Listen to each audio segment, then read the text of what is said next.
अब देखिए class 12 chapter 1 physics में इलेक्ट्रिक चार्जेस एंड फील्ड। अब यहाँ पर टॉपिक क्या है? Gauss theorem. गॉस थ्योरम का हम डेफिनेशन पढ़ेंगे, फॉर्मूला पढ़ेंगे और ये फॉर्मूला कैसे आए उसका प्रूविंग, मतलब डेरिवेशन, फिगर, डेरिवेशन सब कुछ पढ़ेंगे। तो सबसे पहले गॉस थ्योरम की डेफिनेशन समझ लेते हैं और फॉर्मूला क्या है। ठीक है, तो चलिए सबसे पहले मैं लिख के दिखा रही हूँ। Define the total electric flux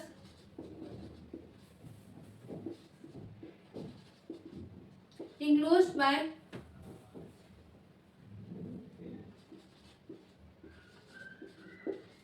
any closed surface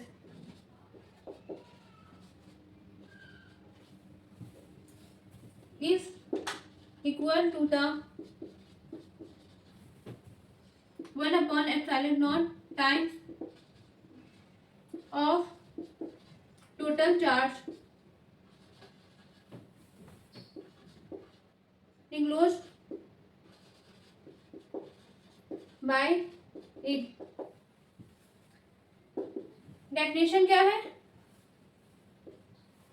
the total electric flux enclosed by any closed surface is equal to the 1 upon epsilon naught। epsilon naught का आपको पता है epsilon naught का क्या है ना? Permittivity, free space times of total charge enclosed by it। ठीक है, ये डेफिनेशन है। मतलब जो टोटल इलेक्ट्रिक फ्लक्स है enclosed by क्लोज सरफेस का जो भी पूरा इलेक्ट्रिक फ्लक्स है उसके बराबर 1 अपॉन एप्सिलॉन नॉट के into total charge enclose by. ठीक है, तो फॉर्मूला को कैसे लिखेंगे इलेक्ट्रिक फ्लक्स का? ऐसा आपको पता है, ये सिंपल होता है 1 upon epsilon not into Q, ये होता है फॉर्मूला। ठीक है, अब हमको ये कैसे आया इसका हमको डेराइव करके दिखाना है। तो अब आप लोगों को डेफिनेशन बिल्कुल सिंपल लग रहा होगा, इसको याद हो जाएगा। आप चाहे तो उसको एक्सप्लेन कर सकते, क्यू क्या है, एप्सिलॉन नॉट क्या है, वैल्यू क्या है, सब कुछ लिख सकते हैं। लेकिन यहाँ पर इतना थ्योरम में 5 नंबर का क्वेश्चन आता है तो बच्चे क्या करते कि ये डेफिनेशन लिखते थे। नहीं, अगर मान लीजिए 5 नंबर का आए तो डेफिनेशन के साथ साथ आपको डेरिवेशन भी करके दिखाना है। तो सबसे पहले इसको अच्छे से नोट कर लीजिए, फिर हम डेराइव करते हैं कि इसको कैसे सॉल्व किया गया। अब देखिए क्लास, आप लोग ने नोट कर लिया होगा अच्छे से। अब इसके बाद डेराइव करके हमको दिखाना है। डेरिवेशन हम लोग कैसे करते हैं? सबसे पहले फिगर बनाते हैं, फिर उसके बाद लैंग्वेज थ्योरी करते हैं, फिर उसके बाद डेरिवेशन जो न्यूमेरिकल वैल्यू करते वो करना होता है। तो सबसे पहले हम फिगर बनाते हैं, उसको समझते हैं कैसे करना है। तो सबसे पहले स्फीयर बना लेंगे, उसमें रेडियस हमारा क्या होगा? आर होगा। तो चलिए सबसे पहले स्फीयर बनाते हैं। देखिए डायग्राम में मत जाइएगा, आर में कंपास लीजिएगा, बना लीजिएगा। ठीक है, ये नॉर्मल डायग्राम है से। ठीक है, थोड़ा जैसे भी बना समझ लीजिएगा ये स्फीयर है। ठीक है, अब इसके बाद यहाँ पर ओ पॉइंट है, ये रेडियस कितनी है? आर है। ठीक है, और यहाँ पर हमने क्या ले लिया? Plus Q charge. O point पर हमने क्या ले लिया? Plus Q charge. आप ध्यान समझिएगा। अब आप लोगों को ये बताइए, स्फीयर है, ये स्फीयर मतलब कि सरफेस है, जो इसका पूरा सरफेस एरिया हमने मान लिया ए। क्या मान लिया? Capital A. ठीक है, अब इस पूरे एरिया को हम क्या बोलते हैं? कॉसेट सरफेस बोलते हैं। ठीक है, कॉस थ्योरम प्रूव करने के लिए हम इसको बोलते हैं कॉसेट सरफेस। अब यहाँ पे ध्यान दीजिए, प्लस क्यू चार्ज है, जो ये इलेक्ट्रिक फील्ड लाइन क्या करता है? परपेंडिकुलर फॉर्म में बाहर की ओर फेंकता है। मतलब यहाँ पर क्या करता है? परपेंडिकुलर फॉर्म में इलेक्ट्रिक फील्ड बनता है। ठीक है, अब यहाँ पर आपको ध्यान समझ में आ रहा होगा, ये आप चाहे तो ऐसे बनाइए, चाहे ऐसे बनाइए, चाहे ऐसे बनाइए, सब क्या होता है? परपेंडिकुलर फॉर्म में इलेक्ट्रिक फील्ड जाता है। ठीक है, अब यहाँ पर देखिए ध्यान से, ये क्या है? आप ध्यान समझिएगा, ये है छोटा सा, हमने पूरे सरफेस का छोटा सा पार्ट हमने ले लिया, ये एरिया। ठीक है, एज्यूम कर लिया। जब पूरे सरफेस एरिया का हमारा कैपिटल ए है तो ये पूरे एरिया का कितना होगा? स्मॉल डी है। ठीक, ये छोटा सा हमारा एरिया है। अब देखिए यहाँ पर हम इसको मान लेंगे area D A vector electric field line पर। ठीक, अंदर समझिए। अब इलेक्ट्रिक फ्लक्स यहाँ पर कुछ तो काम कर रहा होगा। आप लोग ने डेफिनेशन पढ़ा होगा या फॉर्मूला पढ़ा होगा। क्या होता है इलेक्ट्रिक फ्लक्स? कब काम करता है इलेक्ट्रिक फ्लक्स? अगर इलेक्ट्रिक फील्ड लाइन, मतलब इस एरिया में छोटा सा जो एरिया बनी है, ये यूनिट एरिया पर सेकंड पर electric field line passing through कर रहा है, पास हो रहा है, तो उसमें इलेक्ट्रिक फ्लक्स काम करता है। इलेक्ट्रिक फ्लक्स का फॉर्मूला क्या होता है आप लोग मैं बता दूं, Y E equal to E vector dot A vector, ये फॉर्मूला होता है। अब इसके बाद आप लोग ये फॉर्मूला हम निकालेंगे। सबसे पहले यहाँ पर आपको थीटा बताइए क्या होगा। थीटा की वैल्यू 0 डिग्री, क्यों? क्योंकि ये इलेक्ट्रिक फील्ड में लाइन इसी में जा रहा है और एरिया वेक्टर भी इसी में जा रहा है। तो थीटा क्या, थीटा का वैल्यू कैसे बताएंगे, ए वेक्टर और ई वेक्टर के एंगल के बीच का जो है वो है थीटा। तो थीटा हमारे यहाँ पर क्या बनना है, 0 बन रहा है, तो यहाँ पर 0 डिग्री। ठीक है, इतना क्लियर हो गया। अब इसके बाद आप लोगों को सब कुछ समझ में आ गया होगा। अब आप यहाँ पर ध्यान से समझिए, हमको ये प्रूव करना है। तो सबसे पहले दो फॉर्मूला लगेंगे यहाँ पर। Intensity of electric field due to a point charge, ये आप लोग को डेरिवेशन मैंने पढ़ाया है, फॉर्मूला आप लोग को याद होना चाहिए। ठीक है, तो मैं फॉर्मूला एक बार लिख के दिखा दे रही हूँ, रिपीट हो जाए, रिमाइंड हो जाए। 1/4 pi epsilon naught Q upon R square. ठीक है, अब इसके बाद एक फॉर्मूला लगेगा इलेक्ट्रिक फ्लक्स का, जो मैंने यहाँ लिखा था।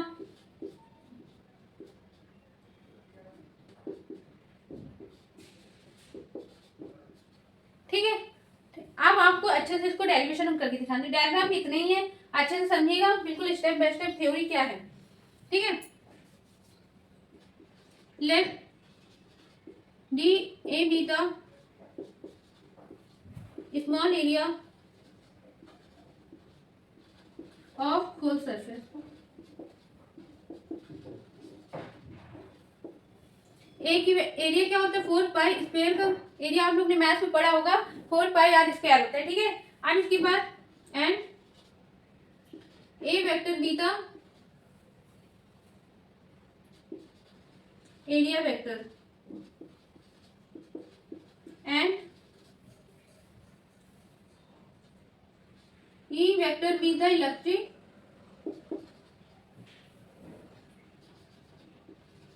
फील्ड। ठीक है, यहाँ पर बता दीजिएगा सबको जो जो है। देखिए मैंने क्या लिखा, let D be the small area of whole surface. अब ये निकाला 4 pi R square and A vector be the area vector and E vector be the electric, sorry electric लिखा ही मैंने, electric field.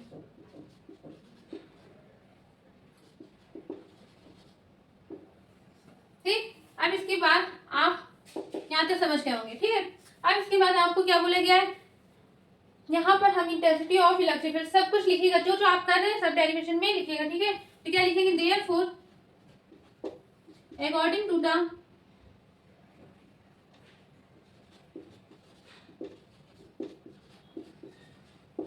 intensity of electric field due to a point charge। ठीक है, अब आप लोग को फॉर्मूला अच्छे से याद होना चाहिए। देखिए आप लोग अगर फॉर्मूला नहीं याद करेंगे, मान लीजिए डेरिवेशन तो मैं करा रही हूँ स्टेप बाय स्टेप जो मैंने कराया है, तो बच्चे क्या होते हैं वो प्रैक्टिस नहीं करते तो भूल जाते हैं, फॉर्मूला भी क्या करते हैं भूल जाते हैं। तो मेरे कहने का मतलब है कि आप कम से कम उसको 2 बार प्रैक्टिस करिए डेली। अगर प्रैक्टिस नहीं करना तो एक बार रिवाइज करिए, एक बार प्रैक्टिस कर लीजिए और एक बार रिवाइज कर लीजिए, ताकि आपके माइंड में रहे। क्योंकि पेपर आ रहा है, आप लोग पेपर के टाइम बहुत प्रैक्टिस करेंगे तो कितना सारी डेरिवेशन है, 2 3 4 डेरिवेशन है नहीं, बहुत सारे चैप्टर के हैं। तो इसलिए कम से कम उसको प्रैक्टिस करती रही, ताकि पेपर के टाइम आपको प्रैक्टिस करने की जरूरत न पड़े, बस एक बार रिवाइज करें तो आपको याद हो जाए। ठीक है, अब देखिए यहाँ पर क्या formula E equal to 1/4 pi epsilon naught Q upon R square, इसको मान लेंगे फर्स्ट इक्वेशन। ठीक है, अब इसके बाद आप इसको अच्छे से नोट कर लीजिए, मैं इसके बाद फिर बताती हूँ नेक्स्ट लाइन से रफ करके। ठीक है, अच्छे से इसको लिखिएगा कॉपी में, आराम से आपको याद हो जाना चाहिए। और ये डायग्राम, ठीक, अब आप लोग ने नोट कर लिया होगा इसको अच्छे से। अब देखिए क्या है, therefore the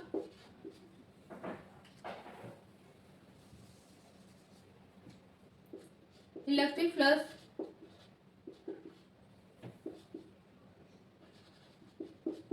through this small area is given by,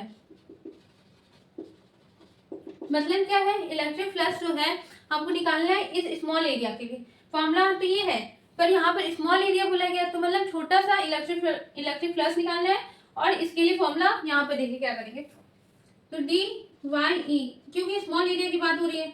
अब यहाँ पर ई vector dot D A vector. ठीक है, अब आप लोग को मैं बताती हूँ, यहाँ पर ध्यान समझिएगा फॉर्मूला, यहाँ पर इसको ही समझ लीजिए। अगर मैंने यहाँ पर डी वाई माना है तो कोई बात नहीं, अगर डॉट लगाए ई वेक्टर डॉट ए वेक्टर, तो इसको क्या बोल सकते हैं, फॉर्मूला आप लोग ने पढ़ा होगा, ए वेक्टर कॉस थीटा बड़ा है, तो इसको यहाँ पर करेंगे, क्या लिखेंगे, D Y E vector D A vector cos theta. ठीक है, अब इसके बाद थीटा की वैल्यू क्या है, 0 डिग्री, तो यहाँ पर पुट कर देंगे D Y E vector D A vector cos 0। इसकी वैल्यू क्या होगी, कॉस 0 की वैल्यू 1 होती है, तो यहाँ पर लिखेंगे D Y E vector D A vector. ठीक है, यहाँ तक आप लोग को समझ में आ गया होगा। अब देखिए हम क्या करेंगे, यहाँ पर फॉर होल सरफेस निकालेंगे, मतलब यहाँ पे लिखेंगे लैंग्वेज फॉर होल सरफेस।